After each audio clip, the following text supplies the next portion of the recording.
بہت شکریہ سر پروگرام میں اپنا قیمتی وقت دینے کے لیے.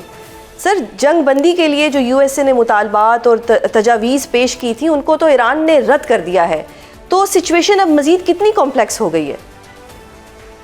بسم اللہ الرحمن الرحیم. دیکھیں یہ جو یہاں پہ ہم تہران میں بیٹھے ہیں نا, تو تہران کے عوامی جو اس وقت تاثرات ہیں, جو یہاں پہ لوگ میڈیا تبصرے کر رہے ہیں یا جو اہم حکام کے ساتھ رابطے میں, ان کے لیے یہ بڑی خبر نہیں ہے. لیکن وہ لوگ کہ جو ایران کی سوسائٹی یا موجودہ عوام کا جو جوش و جذبہ ہے یا جو خود حکومتی نظام کے اندر جو اس وقت اس جنگ کے عنوان سے جو احساسات و جذبات ہیں, اس کی روشنی میں ان مطالبات کو کنسیڈر کرنا ناممکن تھا. اور میں سمجھتا ہوں کہ اس وقت تو عوام کا اتنا دباؤ ہے کہ اگر حکومت کے اندر کہیں پہ بھی کوئی ایک ایسا عنصر موجود بھی ہے تو اس میں ہمت نہیں ہوگی کہ وہ ٹرمپ کی باتوں پہ اعتماد کرے یا ٹرمپ کے مطالبات کو اتنی اہمیت دے کہ اس پہ سوچا جا سکے. تو اس روشنی میں تو میرے لیے نئی خبر نہیں ہے, لیکن بہرحال میڈیا ہے, اور میڈیا پہلے جو ہے وہ ایک انداز سے اس چیز کو اتنا بیان کیا گیا تھا کہ شاید مذاکرات شروع ہونے والے ہیں اور مطالبات جو ہیں وہ ایک دوسرے کو جو ہے منتقل کر دیے گئے ہیں, اور ابھی بس آج کل جو ہے وہ اسلام آباد میں میٹنگ شروع ہو جائے گی اور وائس پریزیڈنٹ امریکہ کے بھی آ جائیں گے اور کالی باغ بھی پہنچ جائیں گے. تو یہ سارے مفروضے یعنی جو ٹرمپ صاحب دعوے کرتے تھے کہ بڑی ہماری بات چیت ہو رہی ہے کچھ اعلیٰ شخصیات کے ساتھ, وہ سارے دعوے جو تھے وہ جھوٹے تھے. پہلی دفعہ تو نہیں ہوا نا ٹرمپ کے, تو سارے ہی دعوے, وہ تو ایران کی تمام اعلیٰ شخصیات کو جو قتل کر چکے ہیں, وہ پوری رجیم کو چینج کر چکے ہیں, یہاں کی آرمی نیوی میزائل اور سب کچھ تباہ و برباد ہو چکا ہے. یہاں پہ کھنڈرات ہیں تو وہ کہتے ہیں میں کھنڈرات سے کس سے بات کروں. تو یہ تو انہی دعووں کی طرح ایک دعویٰ تھا کہ جو انہوں نے وہاں پہ اپنی لوکل کنزمپشن کے لیے اور عالمی اقتصادی دباؤ کو برداشت کرنے کے لیے یا اس کو ڈی ٹریک کرنے کے لیے اس طرح کی باتیں کی ہیں. ایران کی طرف سے کوئی پازیٹیو اس وقت جو ہے نا علامت نہیں ہے,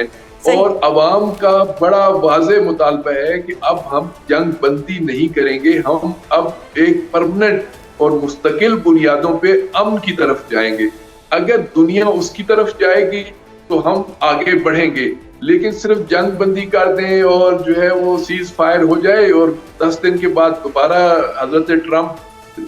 نیتن یاہو کو لے کے پھر آ کے حملے شروع کرتے ہیں, تو میرے خیال ایرانی عوام تو مجھے جو اس وقت مزاج لگ رہا ہے, اور رات دن جو ان کے لاکھوں کے اجتماعات ہو رہے ہیں اور ہر طرح کی سوسائٹی کے جو مختلف شعبہ زندگی سے تعلق رکھنے والے لوگ ہیں, ہم جس سے بات کرتے ہیں تو وہ کہتے ہیں جی اب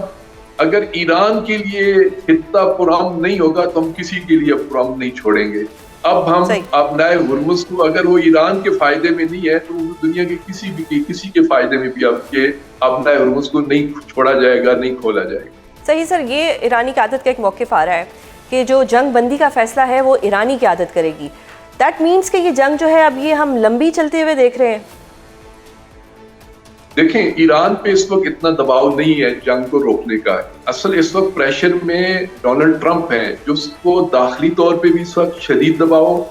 اور خود اس کے اندر اس کو اپنا سیاسی مستقبل بھی تاریک نظر آ رہا ہے. عالمی سطح پہ جو اس کے خلاف نفرتیں بڑھی ہیں وہ بھی سب کے سامنے موجود ہیں, اور ایک بڑی سپر پاور جو دنیا میں اپنے آپ کو کیا سے کیا نہیں سمجھتی تھی, وہ ایسا لگتا ہے کہ اس سپر پاور کے پریزیڈنٹ کو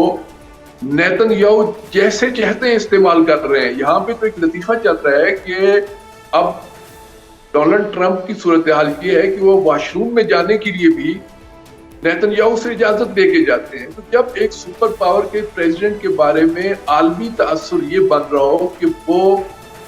اسرائیل کے ہاتھوں استعمال ہو رہے ہیں, تو پھر اس کا نتیجہ تو سر پھر تو ایران کو طرز کھانا چاہیے ٹرمپ صاحب کے اوپر. ایک طرف سے اسرائیل جو ہے وہ ٹرمپ صاحب کو پریشرائز کر رہے ہیں, دوسری طرف سے ایران نے نیندیں حرام کی ہوئی ہیں. تو ٹرمپ کو آنا چاہیے نا اپنے جسے کہتے ہیں کہ اصل جو اس کی بات ہے اس کو اسے سامنے لائے نا. یہ اب جو آپ نے بات کی ہے کہ یہاں پہ ان تجاویز کو یا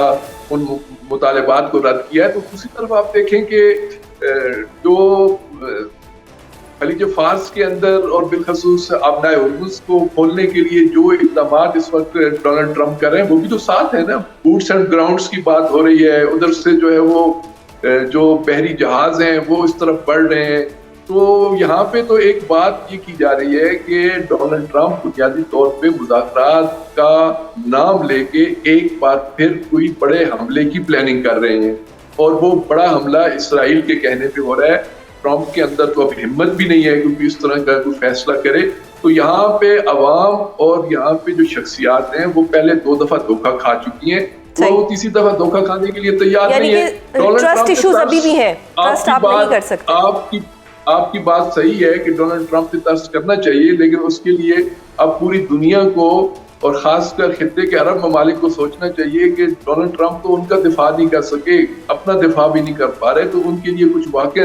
کوئی عالمی سطح پہ ایک ایسی موو چلائے جائیں کہ اس منحوس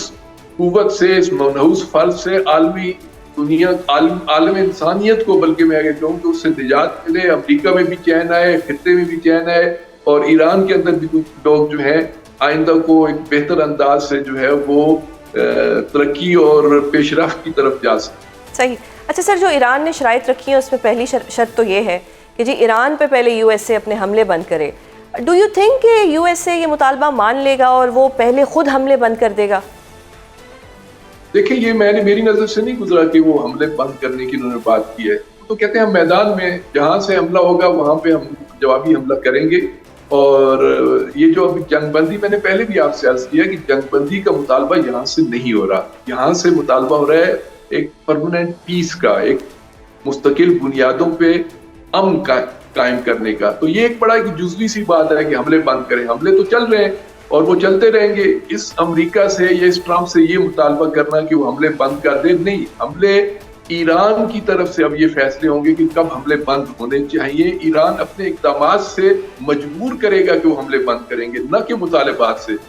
اچھا سر، یو ایس اے کے بھی مطالبات ہیں، ایران کی اپنی شرائط ہے، یہ معاملہ کس طرف جائے گا اور یہ سارٹ آؤٹ کیسے ہوگا؟ دیکھیں، ایران کی جو پلاننگ تھی نا، وہ اسٹریٹجی کو سمجھیں۔ ایران میں پہلے دن سے ہی، جب یہ 12 روزہ جون کی جنگ تھی، تو اس کے بعد یہاں پہ جو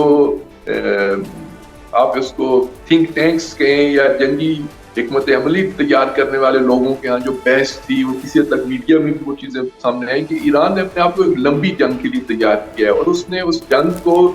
طویل ہونے کے ساتھ پھیلانا بھی ہے۔ یعنی اس کی جو اسٹریٹجی یہ تھی کہ ہم اس کو جنگ کو پھیلائیں گے، ایک لمبے عرصے تک لے جائیں گے۔ امریکہ لمبے عرصے تک یہ اقتصادی دباؤ برداشت نہیں کر سکتا۔ اس وقت جو ہے نا سینٹر آف گریوٹی جو ہے وہ آبنائے ہرمز کو بنا دیا گیا ہے، اور ساتھ ساتھ باب المندب کو بھی تیار کیا جا رہا ہے۔ ریڈ سی کے عنوان سے بھی جو پلاننگ ہے، وہاں سے بھی حوثی بالکل تیار بیٹھے ہیں۔ تو یہ ایک لمبی جنگ ہے۔ اب اس جنگ میں اس کو ایک بڑی یہاں پہ ایک نام دیا جا رہا ہے کہ یہ ارادوں کی جنگ ہے۔ اب دیکھتے ہیں کہ ان ارادوں کی جنگ میں کون کامیاب ہوتا ہے۔